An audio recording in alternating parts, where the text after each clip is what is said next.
There was a time when childhood gave the happiest days of your life, and when the best things in life were free. Oh, I wonder how deep it is. And look, there's a fish. Where? Up there. Look, that's straight down. Probably the best things are still free. But in the past 20 years, industries that supply things for children's leisure have boomed.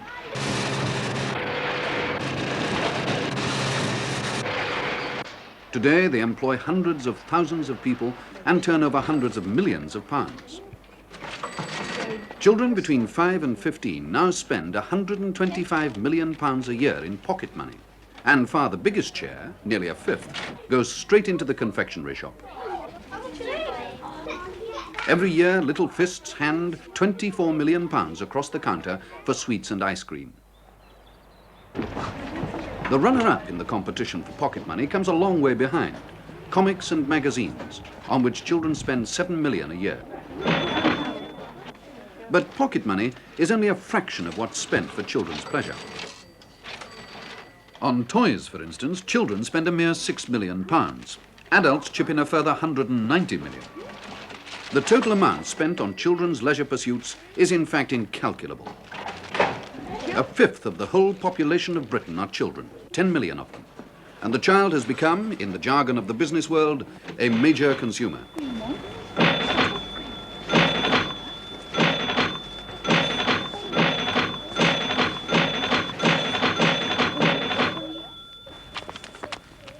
This programme will make no attempt to assess the effect on children of commercial pressures.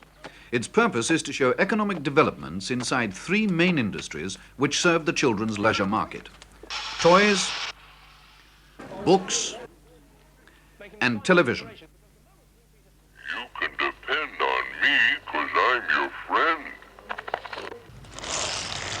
Even in the gloom of the past 2 years, retail sales of toys have been running at about £200 million a year. The manufacturers don't get so large a proportion of that. On the factory price, wholesalers add their 36%, the government about as much again in purchase tax, and the retailer 50 to 55%. But with exports, British manufacturers are earning £80 million a year, just about double what they were taking in 1960. And certainly, at the big toy fairs held in January at Harrogate and Brighton, one's first impression was of cheerful prosperity. 1,000. Now, how much is it? That's 325. I have 3 of them. 3 down. There's a tradition of ease and affability in the industry. These are men and women who, while they might never have made a fortune, clearly haven't much experience of running from the rent collector.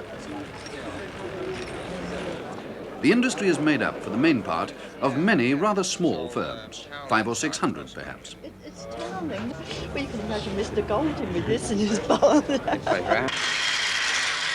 In the past, it's been a conservative business, but new inventions, fashion toys as they call them, break through from time to time, and some of them make a fortune.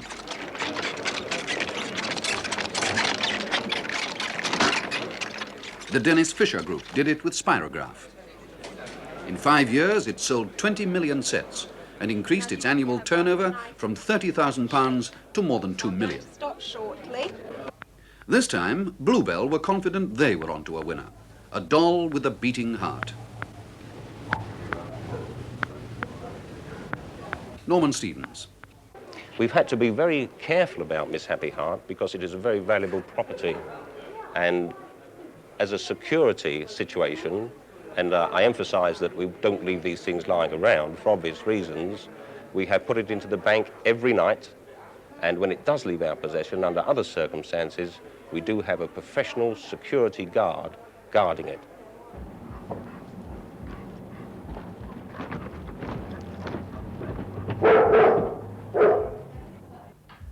Obviously, it's not bad publicity to let it be known that you have a secret worth guarding by an alliance of Barclays Bank and Alsatian dogs. But it is a fact that new ideas are hard to come by and easy to copy. What the big firms guard most closely is not their inventions, but their statistics, just how big the market is for any one of their lines. If they're doing well, they don't want to encourage new competitors to move in for a share. If they're doing badly, they don't want to say so. There is in fact no doubt about how the toy industry in general is doing at present. It's doing badly. And at the annual toy fairs, there was a strong undercurrent of anxiety. It was anybody's guess just how long some old friends could stay on their perch. It is true that the toy trade are in difficult times. This is demonstrated adequately by the fact that the top 20 companies in our business showed a net profit of less than 1% over the past financial year's trading. At the same time, 70% were wiped off share values, and I think this adequately demonstrates that we are in a tough situation. As to the solution, prices must reflect a carefully calculated profit situation to cover rising costs during the year. Now, my own company, our turnover was 62% up in 1970 as compared with 1969, but the profit return certainly wasn't in that ratio. In fact, in the final analysis, it was rather disappointing. The general economic depression has hit the toy trade hard. But much more ominously, it's been shaken from top to bottom by the implications of an industrial battle on a scale beyond anything that could have been imagined a few years ago. It's about little cars, the die-cast things that have been on sale for years, dinkies since before the war. Lesney broke into the market with their Matchbox models in the 50s. Leslie Smith. We have expanded rapidly since 1953, going from one factory to another factory or increasing the size of these factories. And then in 1960, we became a public company, a very successful issue at the time. We were oversubscribed by 15 times. And we continued to grow, had worldwide markets, the United States being our biggest market. In fact, over 40% of our products were exported to the United States. And I think the figure of the company's worth at our peak in 1968 was in the region of £130 million. The die-cast model car was an ideal line, cheap to make, appealing to children's collecting habits, and within the range of their pocket money. Another big firm, Metoy, also moved into the market in the middle 50s, bringing out cars fitted with windows. And for 14 years, the British industry sailed happily on, turning out exact and nicely finished models. They sold in millions. Then, in 1969, the new thing came from the United States. Mattel, the biggest toy company in the world, brought over its Hot Wheels. The principle is simple. The cars go a long way on a small push, because wheel friction has been cut to a minimum. It was a considerable piece of industrial engineering to apply this in the mass manufacture of a cheap toy. Mattel made a noise about it. They're the fastest miniature metal cars you've ever seen. Hot Wheels, available separately or in sets like the Strip Action Set, the Stunt Action Set, or the Hot Curves Race Action Set. Hot Wheels, only from Mattel. Lesney, the Matchbox people, knew what was coming because Mattel had already knocked them for 6 in the American market.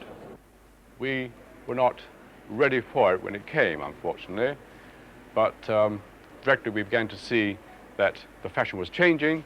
We set to and had to modify all our molds to accommodate this new type of low friction wheel concept. Very extensive job because it meant that a lot of our equipment which we had built over the years were little value. Had to produce a special plant for producing these new types of axles and the hot stamping of the wheels so as to make the model more realistic and give more fun and pleasure. And it has taken us, I suppose, nearly 18 months to get ourselves right in this direction.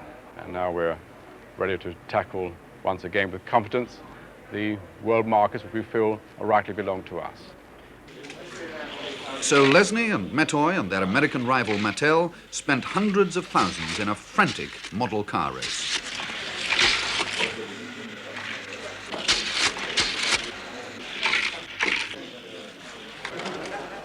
It's a game at which the stakes have gone up and up. And if these scenes look more like casinos than stands at a toy fair, it's not really surprising. The market at home and in North America is glutted with die-cast models, and everybody's on a loser. In 1970, Lesney lost more than £1 million. They closed down a factory and sacked 800 workers. A few months later, Metoy got rid of nearly 1,000 workers, a fifth of its labour force. Mattel just won't say how much it's losing on its British operation. But with world sales of about £100 million a year, Mattel can stand a loss over here and still throw money into the research that gives it a constant flow of new products. Toys, in fact, are no longer small time. They're now in the enormously expensive business of rapid innovation and big promotional campaigns. In 8 years, the amount spent on television advertising alone has risen by 6 times to £1.5 million a year. Most of it thrown into a bombardment of the child audience in the few weeks before Christmas. Super new clothes. Discotheque. Belle of the Ball. Catsuit. They're gorgeous. Matchbox Motorway. Can you catch the criminal? Block the bank robber. The Corgi Rocket Skypark set is more than fun. It's a rocket miracle. It's Chuckles. Throw Chuckles in the air and she laughs. Can you control traffic? Got the know-how of a traffic cop? Think so? Prove it. Challenge your friends. Motorway and switcher track at toy stores now. You see it fall. Spirograph, seeing the way costs were soaring, sold out to General Mills, an American food company with a toy subsidiary. Bob Fieldhouse. Well, really, the explosive growth of the toy trade is really the explanation, in the sense that originally they used to call it the toy game. Now it's a toy industry, because it's one of the growth industries connected with leisure. But basically, the toy trade was always undercapitalized. It was based on families and small concerns, and the enormous growth of the trade, and hence the requirements for capital in order to back up research programs, advertising programs, stocking programs is such that money had to come in from somewhere. And by and large, our American friends were the people who had money. You can depend on me, 'cause I'm your friend. Our American friends, by autumn 1971, had taken control of about a fifth of this country's toy manufacturing market. Then came the staggering news that Britain's biggest toy firm, Lines Brothers, shaken by a loss of £4.5 million last year, had put the parent company of the Meccano, Triang and Pedigree Group into voluntary liquidation. They couldn't raise enough American money to hold their empire together. For lesser firms, there's now a strong temptation to follow the Spirograph line and sell out while the going is good. But out in Brighton's briny breezes, remote from all these cares, representatives of a firm too small to worry were launching a new product. It's a balloon in which the air is heated by a little gas stove. It rises on a good day to 150 feet. Then the hot air gets cold and it falls, and you can run after it and pick it up again. Cambridge Educational Games regard it as a toy for grown-ups. Adults, they say, are having to regress to toys in order to come to grips with the world. And that, they claim, is very much an expanding market. 5, 4, 3, 2, 1, 0.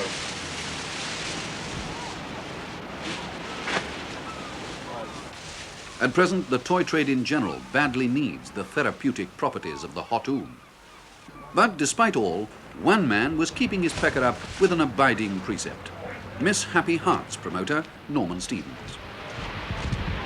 We're very much comforted by the psychological fact, and this is a proven situation over many, many, many years, that nobody really wants to be a 2 and 6penny father. Fathers want to be £10 fathers or £15 fathers, because this is the positive way in which we all demonstrate our love for our children.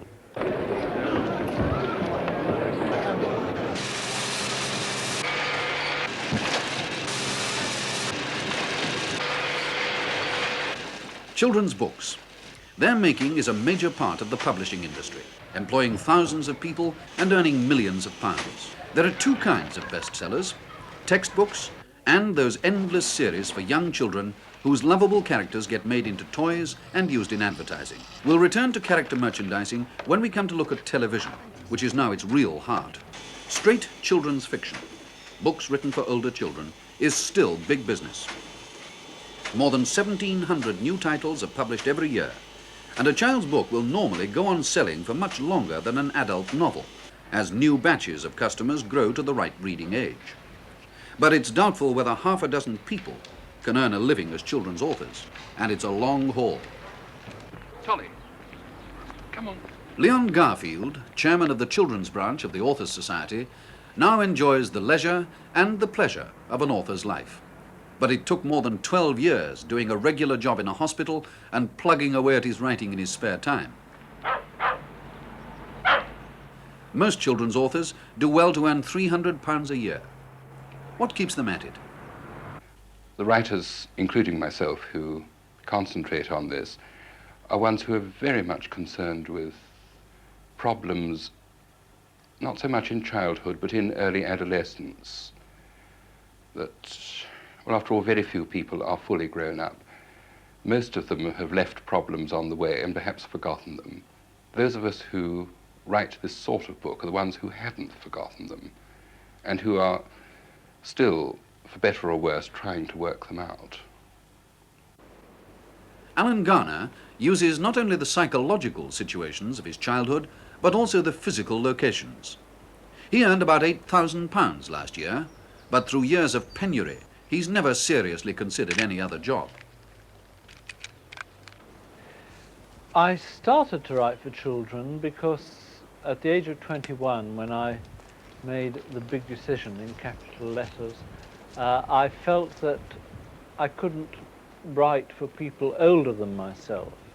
Since then, I found that children, and by children I mean adolescents, form the best audience in that they're more receptive, they are more sensitive, and from my point of view, they're more intelligent. In other words, they get what I'm writing about. I've no particular affinity with children. Individuals drive me mad, and when I see them in the mass, I can be as bullshit as anybody can be about children. Oh, has somebody got a pen that works? Here's a pencil. No, I don't like pencils. Right. Whatever their feelings about children, writers can't afford to avoid meetings arranged primarily for publicity.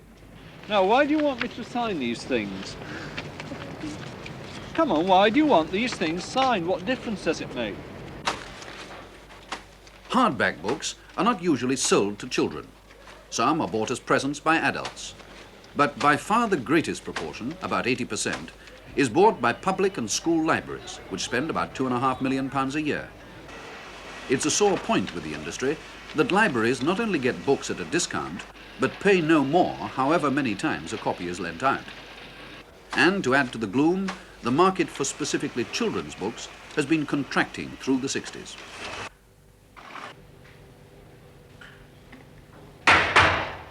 Just as children give up playing with toys earlier, so in early adolescence they now begin to scorn the child's book, which would have made things very black indeed for the children's book industry if it hadn't been for what publishers, with an uncharacteristic burst of strong language, call the paperback explosion. Don't dirty them, will you? Yes, we haven't got it. We haven't. Children's paperbacks had been selling quite steadily for a long time before the eruption of the last 3 years. In 1960, 580,000 copies were sold. By 1970, the number had shot up to 4 million. There we are, in the bag. Wonderful thing to read, eh? Good boy. Here you are, some change. Don't go away. How's that, fella? Enjoy your reading. How much is that, young man? There we are. Have you got the bag? Lovely. Oh, yeah. Have you got the race and the chaser? By gum, you've been saving up, haven't you? Have you seen this? I'm worried I don't know about puppy. Children's books are at last within the range of children's pocket money, a total of more than 1,200 titles from many different firms. And children now spend nearly £2 million a year of their own money on books, not very far short of the amount spent by all the school and public libraries in the country. There's also been a happy technical development which makes it possible to produce coloured picture books at paperback prices. The success of paperbacks has spread the funds all round. For some authors, it's just about doubled their income.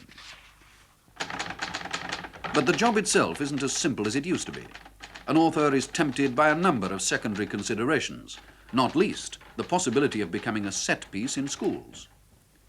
The other influences are inevitably the highly commercial ones around us, what one calls character merchandising, which is a highly specialized field, and although it's very nice to have one's characters in cornflake packets, it's not the sort of thing one can aim at readily.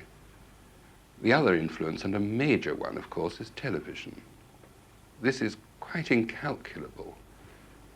Speaking only from my own experience, a solitary mention of a book of mine on a midday schools program, a book that had been written 3 or 4 years previously and had dwindled to a very modest yearly sale.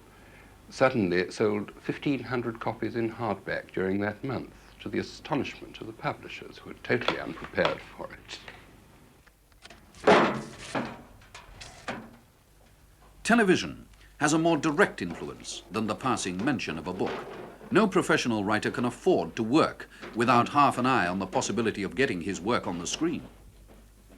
Alan Garner, who hit it rich when a book of his was serialized on Granada television, has given the matter some thought. I personally don't write for money, but having written, I feel that I've got a product and I will go out and sell it as hard as I can. I think also that nowadays we are living in such a world that to isolate an art form, and I don't like the word art, is wrong. And I feel that I am not a writer, I am not a sculptor or a painter. I work right across the board. And if a form presents itself, then that form I use. And at the moment, I'm finding it very interesting to work simultaneously both with a book and to take the same story, and at the time of writing the book, to turn it into television. 5, 4, This 3, is blast out 2, 5. 1. And up we go. Thank you very much On for the film question. for 30 seconds.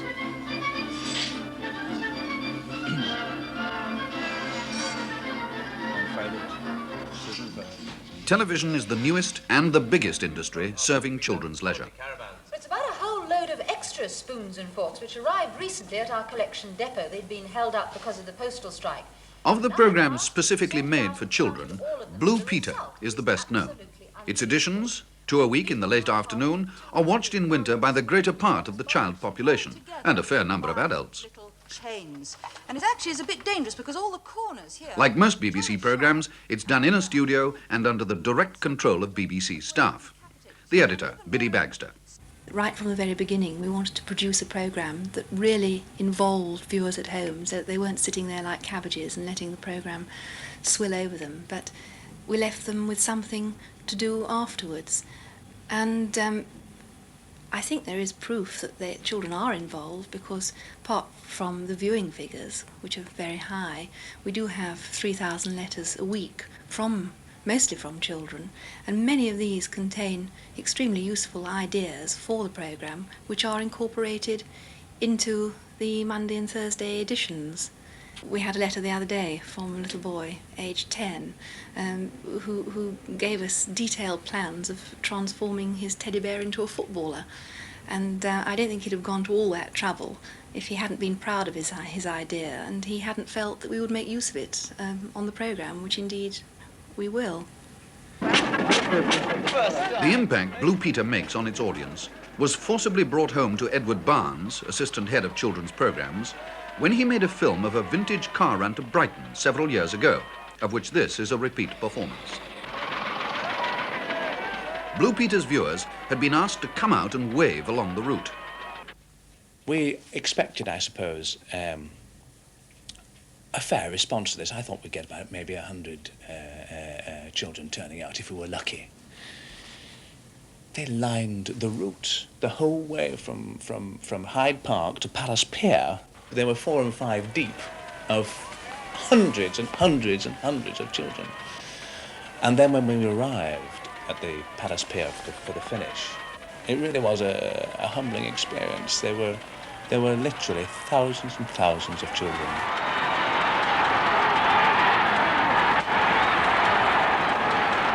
We then realised that, in fact, if we'd been in commercial practice, we realised that we were, in fact, sitting on a bomb. We'll come back to the impact of children's programmes, but first it's instructive to look at another aspect of children's television in the making.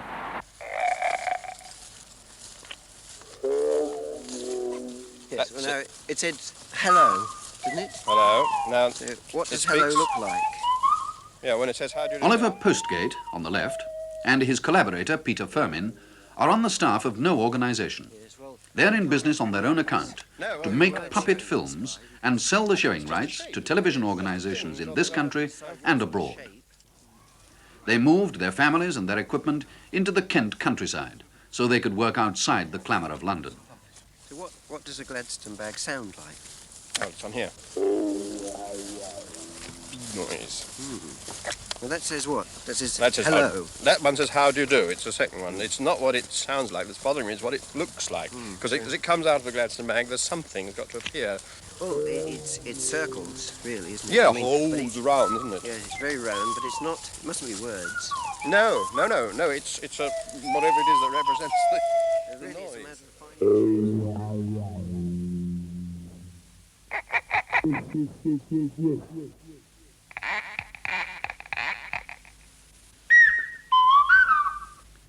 The Clangers were a series of 13, now made up to 26, and shown on BBC One. Their making was part of a lifestyle deliberately chosen. I suppose, in a way, I'm a sort of dropout. Peter moved down here about 10 years ago, and I came down very shortly afterwards, and we've been working away quietly here. I suppose we're a sort of cottage industry. But we're terribly spoilt, because we do what we like, when we like, and we can work till midnight if we want to, and well, we work quite separately, of course, but we can stop whenever we fancy and start whenever we fancy. And we're just terribly spoilt, really, I suppose. We haven't any sort of connection with civilization. And well, a few years ago, I was tempted to become slightly more super and take on capital and money and all sorts of things like this, and I thought at the time, well, is it worth it? I mean, I'd just get ulcers, I think, and I'm sure one would if one got too hectic. So we take life at our own pace, and well, it's very nice, actually. Postgate and Firmin's cottage industry is conducted in a barn used as a studio.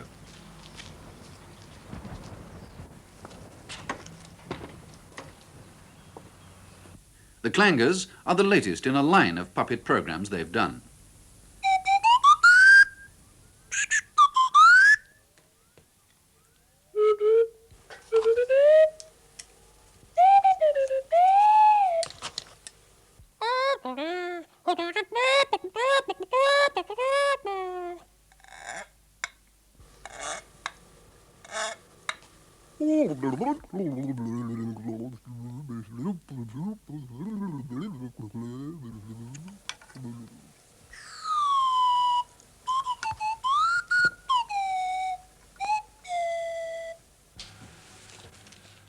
Making these films is a slow job.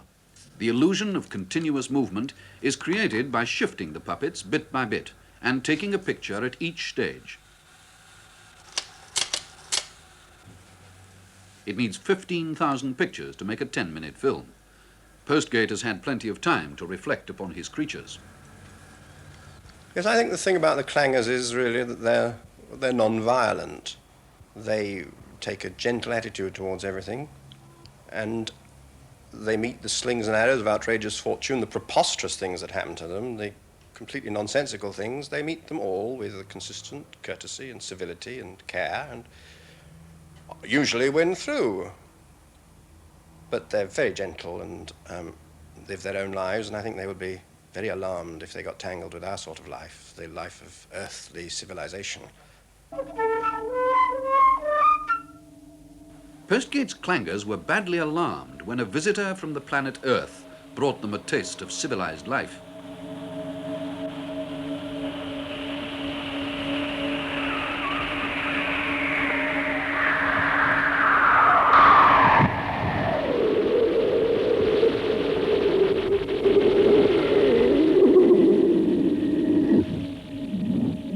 Does it look as if it's standing on the surface? Yes, yes, it's got its feet down beautifully.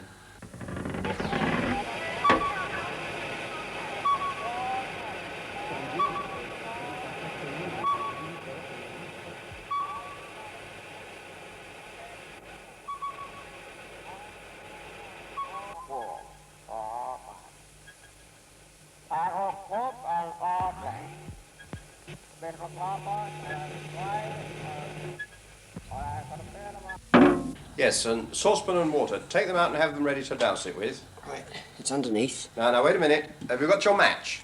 Right, here's the match. Right, ready now. When you hear the camera going, light it and then go and start pulling it up when I say. Right. Okay, off.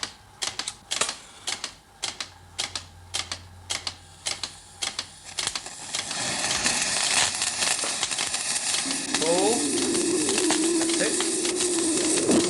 Lovely. Knock it off. Knock the can off. Yet the clangers are not so remote from the commercial world with its tie-ups and promotions. Out of the television programs have come other money spinners.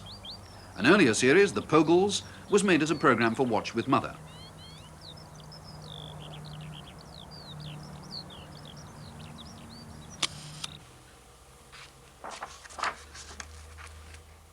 From the Pogles program have come the Pogles Annual, Pogle Plates, and Pogle Dolls.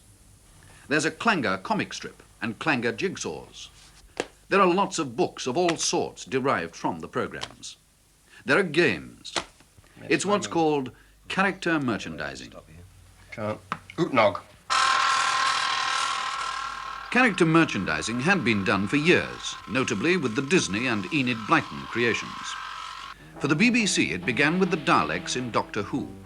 The success of their exploitation by others, as toys and so forth, spurred the corporation into itself licensing the merchandising of television characters.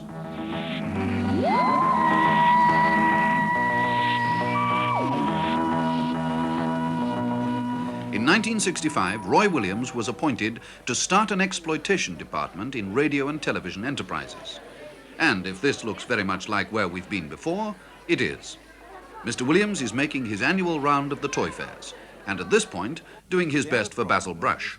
Jim, was the difficulty over Basil Brush's tail.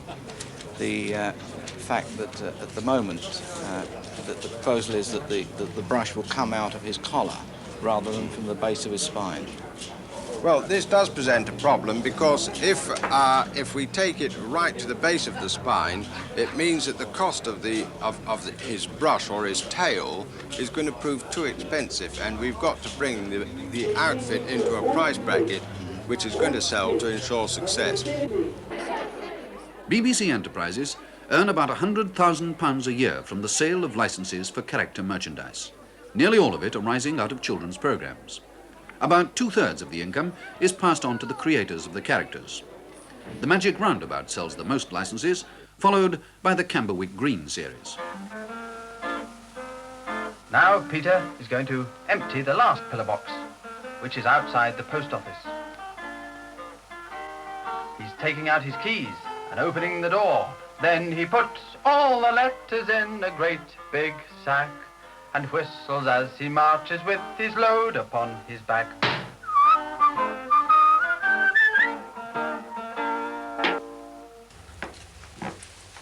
For Gordon Murray, who made Camberwick Green, character merchandising was by no means an afterthought. Murray made the series of 13 at a cost which, as a former BBC producer, he knew would barely be covered by a showing on television. The profit would come out of foreign sales of the films and commercial exploitation of the characters. Well, to start with, I knew that things had to be done pretty quickly. So I rushed off to Selfridge's toy department and Harrods toy department, I think it was, and I rummaged desperately amongst the shelves, looking for toys that could be character merchandise and trying to find out the manufacturers' names of these so that I could contact them. Well, after a day's work on that, I went to the public library and looked up their addresses, their commercial addresses, and I wrote off, I suppose, about 24 letters saying that I'd got this series on BBC television in Watch with Mum, and that the programs would be going out for some time, and would they be interested in producing merchandise based on these characters. And by return of post, I think it was, I got 24 satisfactory replies.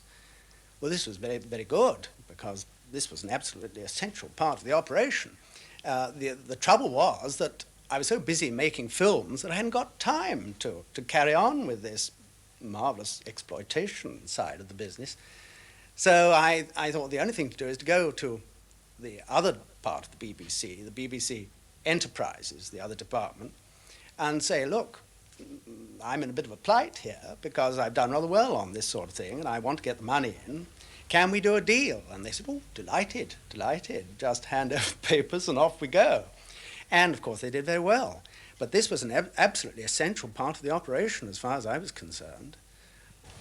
Before the ink was dry on the Camberwick contract, Murray launched into new series about neighbouring places, Trumpton, then Chigley.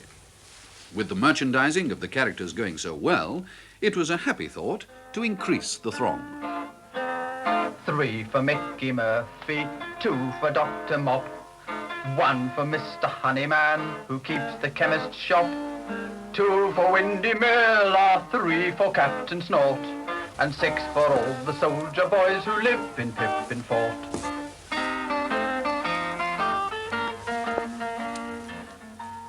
Murray himself does only experimental photography. His films are shot by a commercial studio on contract.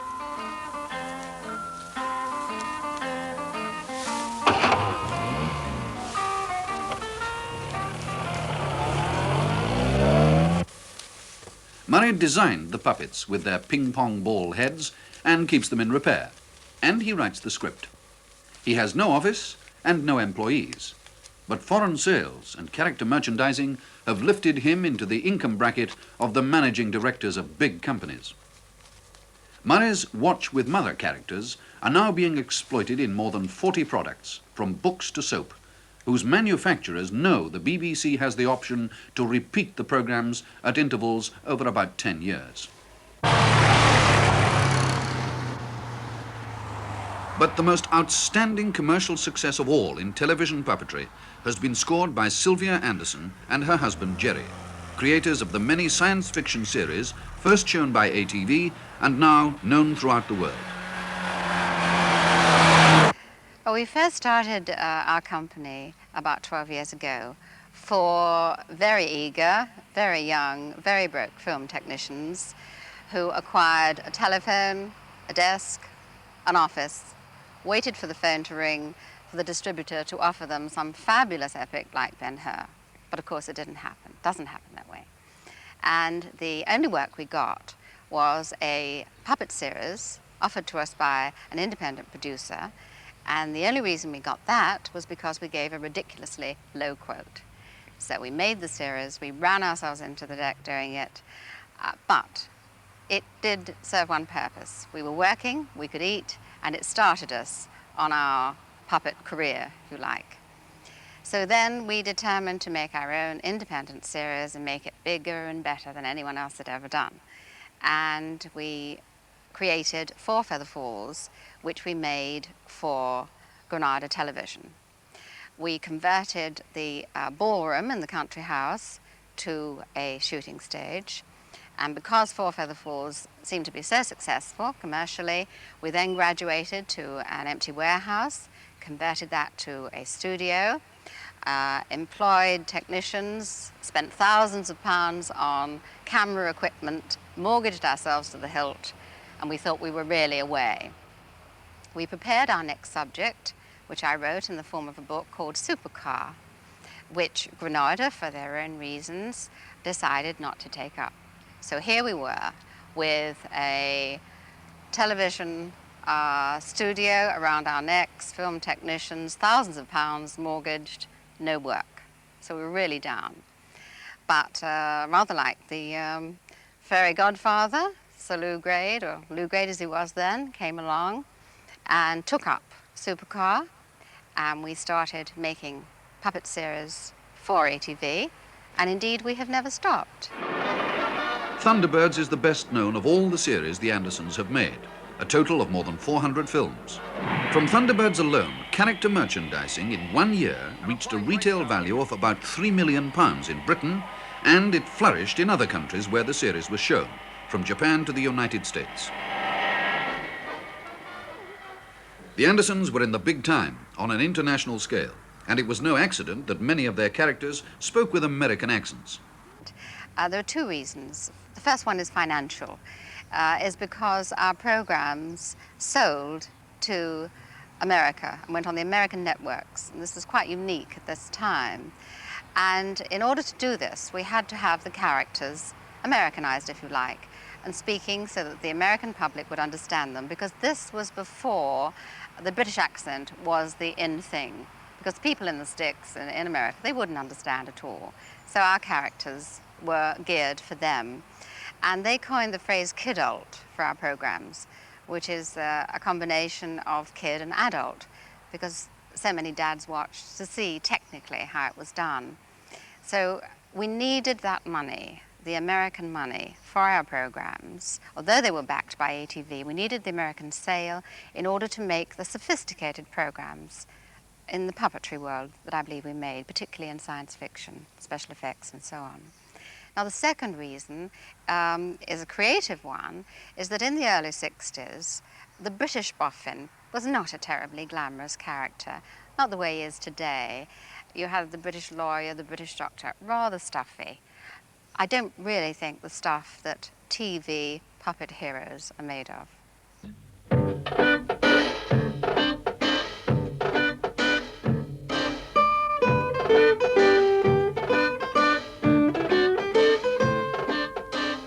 Puppet films made for the BBC could hardly be more English, but they do give rise, as we've seen, to character merchandising. And success on the scale that Gordon Murray, for instance, has achieved, points up a problem of principle. The BBC is expressly forbidden to advertise. Dennis Skuse, General Manager of BBC Radio and Television Enterprises, was asked how he justified what were in effect advertisements for character merchandise in children's programmes. Well, I don't look upon this at all in any sense as an advertising thing.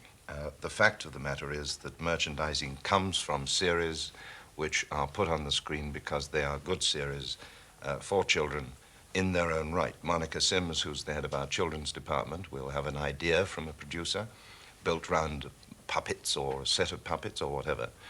And the decision and the judgment is purely a program one. If out of that there is the spin-off of merchandising, of toys or jigsaw puzzles or books or talcum powder even, then that's fine. The other thing about it, of course, which so few people ever seem to remember, is that in order to be serious about merchandising, in order to get manufacturers interested in licensing, you do have to have long runs and constant repetition. No toy factory, for example, would just tool up for a run of 6 weeks. So repetition, constant repetition, is essential. Blue Peter, with its extremely long run and its great influence, has refused to get involved in exploitation. There's a Blue Peter jigsaw, and the producers write a number of books arising out of the programme. There, they draw the line. But from time to time, Blue Peter shows toys to its audience as a matter of legitimate interest, exactly the justification that would be made for showing brand products in this present documentary. Bob Fieldhouse of Spirograph describes the effect. Well, in actual fact, we didn't start on television advertising. The BBC started for us. In fact, the very first showing of our product Spirograph on television was on Blue Peter. And the result of it was that during the succeeding 14 days, the local post office at Boston Spa, near Wetherby, was inundated with enormous post bags full of letters asking about where they could buy the item. And we had, in fact, to send special wagons to go and collect all the post bags.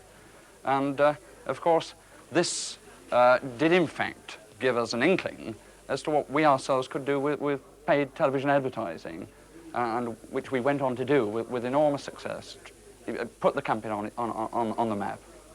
Have a little bit of an apple there, come on. So a programme which diligently tries to keep faith with its audience helps to put a commercial company on the map.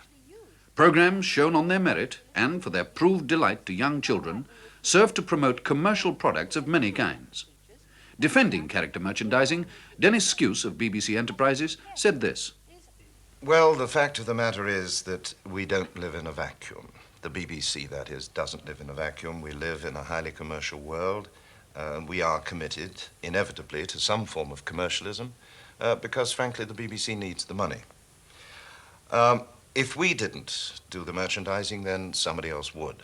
But if we do it, and we are very particular and meticulous about this, we do keep the ultimate control, and we have to pass and approve every product, it doesn't matter what it is, that any manufacturer wants to merchandise. So I think in many ways that it is far better that we should keep control of it than have the thing completely out of control. Which is about the best that can now be said. Whatever engages a child's attention will be pushed in as many forms as it can be sold in. The question now is not whether it will be done, but how it's done. Children live in a commercial economy that itself lives by creating and satisfying wants. Children are very important to it, because after all, they're likely to be its longest customers.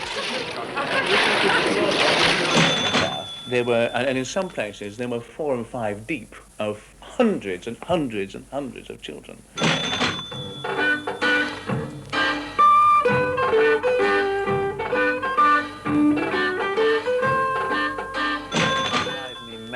And when I see them in the mass, I can be as bolshy as anybody can be about children.